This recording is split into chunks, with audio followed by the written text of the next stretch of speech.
ممبر پر بیٹھو تو دین کے دائی بنو، مذہب کے دائی نہ بنو۔ تو آپ کی بات ہر کوئی سنے گا۔ میرے پاس ایک اہل حدیث خطیب آیا، کہنے لگا ایک بات پوچھنی ہے، پہلے قسم کھاؤ سچ بتاؤ۔ میں آخیا پہلے گالتا دس، میں ایویں قسم چاہ دوں، میری قسم کوئی ایڈی سستی؟ اگر نہیں تو سچ نہیں بولے گا، اس لیے پہلے قسم اٹھا۔ میں کہا کرمالا پہلی باری میرے کو آیا ہے، تو میری گل تے اعتبار کر، میں تینوں سچی دساں گا، قسم میں کوئی نہیں چاہوں۔ اس میں کافی رگڑا چلتا رہا، اخیر وہ مان گیا۔ کہنے لگا ہمارے بیان ہوتے ہیں، اشتہار ہوتے ہیں، وہی رکشوں پہ اعلان ہوتے ہیں، 300-400 تو ود بندہ نہیں آتا، تیرا نہ اعلان ہوتا ہے نہ اشتہار ہوتا ہے، 50-50 ہزار بندہ کٹھا ہوتا ہے، تو کیڑا وظیفہ کیتا ہوا ہے جنہیں پر سارے لوگ آ جاتے ہیں؟ وہ وظیفہ دس۔ میں کہا میں تو کوئی وظیفہ نہیں کیتا تھا، ویکھے ہی نا جھوٹ بول رہے ہیں نا۔ اس وجہ سے میں تینوں آخیا ہی قسم چاہ، تو بیٹا وظیفہ کوئی نہیں ہے، میں دین بیان کرتا ہوں، دین، اور دین ہر ایک کے اندر ہے، تو اس کی عادت ڈالو۔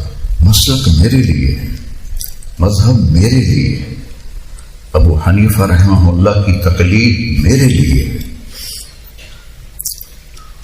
میں خود اس پر قائم ہوں، لیکن میں جب دعوت دوں گا تو میں دین کی دعوت دوں گا،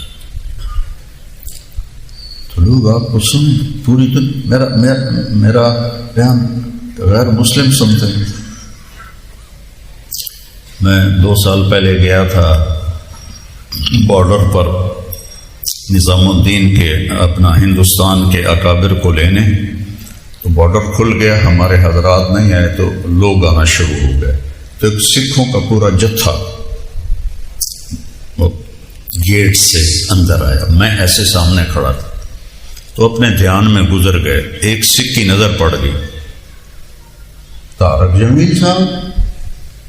جی اسی تاکہ بیان سنے ہیں، تسی بڑا سندر بیان کر دے ہو۔ دوسرا سکھ بولا کر دے رہی ہو، وہ کیوں سنتے ہیں؟ دین بیان کرتا۔ کتنے اللہ نے ایمان نصیب فرما دیا۔ تو میں آپ کو وہ باتیں بتا رہا ہوں جو جب آپ کے یہ سبق ہوں گے اس میں یہ باتیں نہیں آئیں گی، تو وہ تو آپ سبق میں ہی سن لیں گے، چونکہ نہ تو میں نے کبھی شروحات پڑھی ہیں، نہ میں نے کبھی یہ کہا ہے کہ امام بخاری نے مقدمہ کیوں نہیں لکھا۔ تو میں تو حیران ہوں، یہ کیا نام ہے، وفاق والوں پر انہوں نے سوال بنا دیا ہے امتحانوں میں کہ امام بخاری نے مقدمہ کیوں نہیں لکھا۔ تم لکھ دینا، ان کا دل نہیں کیا تو انہوں نے نہیں لکھا۔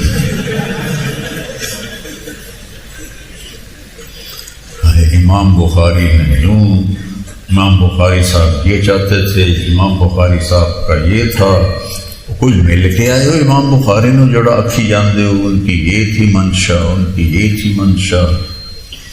وہ ہمارے شیخ رمضی صاحب، شاید آپ نے نام سنا ہو، ہمارے استاد ہیں، بڑے فاضل، بہت فاضل۔ تو وہ ایک میں بخاری پڑھاتا رہتا ہوں، تھوڑا تھوڑا ہر کتاب سے پڑھاتا ہوں اپنے مدرسے میں، تو ایک آ گئی حدیث، اس کا ترجمہ الباب کوئی اور حدیث کوئی اور، کوئی درمیان میں واسطہ ہی نہیں۔ میں نے کہا شیخ یہ کیا ہے؟ کہنے لگے ہاذا من اصعب ابواب البخاری، یہ بخاری کے مشکل ترین ابواب میں سے، اور اصعب پر زور دیا، ہاذا من اصعب ابواب البخاری۔ میں آخیا شیخ ہاذا من اسہل ابواب البخاری، یہ تو بخاری کا سب سے آسان ترجمہ الباب ہے، وہ بڑے حیران ہوئے کہ میں تو کبھی پوری پڑھائی نہیں تو یہ کیوں آخر ہے؟ کہنے لگے کیف؟ میں نے کہا امام بخاری بھول گئے، سوکھی گل۔ امام بخاری کوئی نبی تو ہے نہیں کہ نہ بھولے، تو ترجمہ الباب کا علم سے تعلق ہی کوئی نہیں۔ تو امام بخاری کی اپنی نکتہ چینی ہے، اس پہ اتنا وقت ضائع کرتے ہیں، اور جو حدیث کا متن ہے وہ آپ کے سینے میں اترے، وہ اصل چیز ہوتی ہے۔ میں نے قراءتاً مولانا محمد عبداللہ رائے پوری رحمہ اللہ سے بخاری شریف پڑھی ہے، انہوں نے مولانا خیر محمد صاحب سے، انہوں نے مولانا یاسین صاحب، اور انہوں نے شیخ الہند رحمہ اللہ سے۔ تو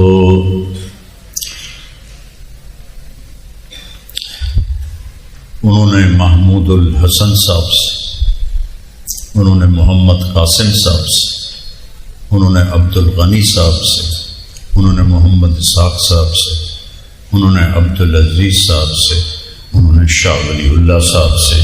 تو 10واں واسطہ ہے شاہ ولی اللہ میرے لیے قراءتاً۔ مولانا زہر گل رحمہ اللہ سے جب میں نے اجازت لی تو یہ بہت بڑی دولت ہے، اگر آپ کی سند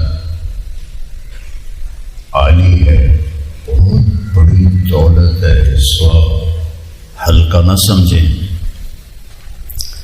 مولانا عزیر گل صاحب اور مولانا شیخ الہند صرف ایک واسطے سے، بیچ میں محمد عبداللہ بھی نکل گئے، خیر محمد بھی نکل گئے، اور یاسین بھی نکل گئے، 3 واسطے نکل گئے۔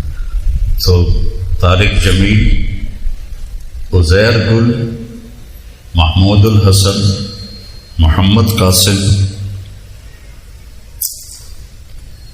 عبد الغنی، محمد اسحاق، عبد العزیز، شاہ ولی اللہ، 8ویں آ گئے۔ ابو طاہر مدنی، ابراہیم کردی، احمد الکشاشی، ابو المواہب شناوی، محمد بن احمد القملی، زین الدین زکریہ الانصاری، ابن حجر الاسقلانی، ابن حجر جن کی فتح الباری ہے، اور ہمارے جو ہیں احناف کے ان کی علامہ عینی، یہ دونوں مصر میں رہتے تھے۔ یہ جو بڑی بڑی بن گئی ہے نا، یہ مقابلے میں بنی،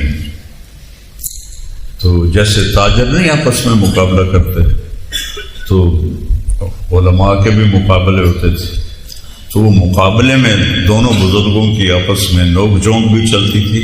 مقابلہ میں ابن حجر کی بھی اتنی بڑی ہو گئی شرح، اور علامہ عینی کی بھی اتنی بڑی ہو گئی شرح، دونوں ایک ہی بادشاہ کے دربار میں بیٹھتے تھے۔ بادشاہ نے بنوائی مسجد، اس کا مینار گر گیا، تو وہ دیکھنے گئے، تو ابن حجر نے ٹانٹ لگائی، اصابتہ العین فسقط۔ علامہ عینی نظر، بادشاہ سلامت، اس کو بد نظری ہو گئی ہے تو یہ گر گیا ہے۔ تو عینی کہاں رک سکتے تھے، کہنے لگے کانت الاحجار فاسدہ فسقطت، پتھر بڑے گندے تھے تو وہ گر گیا۔ تو ابن حجر الاسقلانی تو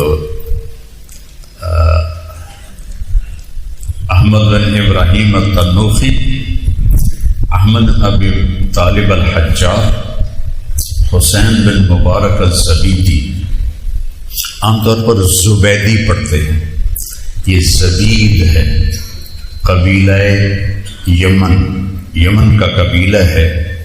اس میں ایک بڑے مشہور صحابی گزرے ہیں، عمرو بن مادی کرب الزبیدی، اتنے بڑے شاہ سوار تھے، قادسیہ کی جنگ میں زخمی ہو کر گرے ایک ایرانی گھوڑے پہ قریب سے گزرا تو اس کے گھوڑے کی دم پکڑ لی.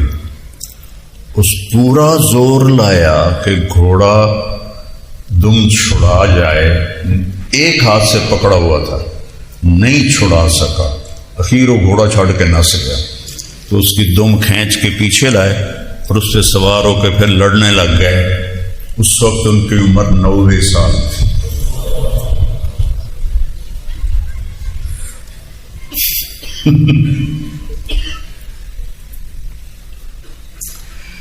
تو ابن حجر العسقلانی، احمد بن ابی طالب الحجاب اور ابراہیم التنوخی اور حسین بن مبارک الزبیدی، عبد الاول بن اول عیسیٰ الحروی، عبد الرحمن بن مظفر الدابودی، عبداللہ بن احمد السرخسی اور محمد بن یوسف بن مطر الفربری. یہ جو نسخہ پڑا ہے یہ محمد بن یوسف الفربری کا ہے. امام بخاری سے 80 شاگردوں نے لکھی بخاری. امام بخاری سے 80 شاگردوں نے سن کر لکھی، لیکن جو نسخہ اللہ کی طرف سے عام ہوا وہ فربری رحمہ اللہ تعالیٰ کا عام ہوا. اور فربری سے آپ کہیں گے وَبِهِ قَالَ. ابھی آپ نے کہا وَبِهِ قَالَ، یہ بِهِ قَالَ میں اتنے بِهِ ہیں. تو اس سے اب آ گیا امام بخاری رحمہ اللہ تعالیٰ کا حدثنا الحمیدی قال حدثنا سفیان قال حدثنا يحيى بن سعيد الأنصاري قال أخبرني محمد بن إبراهيم التيمي أنه سمع علقمة بن وقاص الليثي يقول سمعت عمر بن الخطاب رضي الله عنه على المنبر يقول سمعت رسول الله صلى الله عليه وسلم إنما الأعمال بالنيات وإنما لامرئ ما نوى فمن كانت هجرته إلى دنيا يصيبها أو إلى امرأة ينكحها فهجرته إلى ما هاجر إليه. تو یہ میری کیا اس کو کہتے ہیں سفارشات جمیلیہ میں سے ہے کہ امام شافعی کا جو مذہب ہے نا کہ نیت کے بغیر عمل وجود میں نہیں آتا، وہ اس لفظ کی وجہ سے زیادہ صحیح ہے. نوا جو ہوتا ہے، نوا کسے کہتے ہیں پتہ ہے؟ اور دورے چپڑ گئے تم نوا دا بھی نہیں پتہ. نوا گٹھلی کو کہتے ہیں، نوات گٹھلی. تو گٹھلی کے بغیر درخت وجود میں آتا. تو امام شافعی رحمہ اللہ تعالی کی جو بات ہے، تھوڑا سا تو مولوی بن کے بھی کھاوا نہ تو میں مولوی ہاں کوئی نہیں. تو نوات جو ہے وہ گٹھلی ہے، اور گٹھلی کے بغیر درخت وجود میں نہیں آتا. تو نیت کے بغیر عمل وجود میں نہیں آتا. لیکن اصول جو فقہ ہیں اس میں ہیں مصالح مرسلہ، کہ لوگوں کے عمومی فائدے کو سامنے رکھتے ہوئے بغیر نیت کے عمل وجود میں آ جاتا ہے لیکن ساتھ ثواب نہیں ملتا. تو لیکن مجھے امام شافعی کی بات زیادہ مضبوط نظر آتی ہے کہ نیت کے بغیر عمل وجود میں نہیں آتا.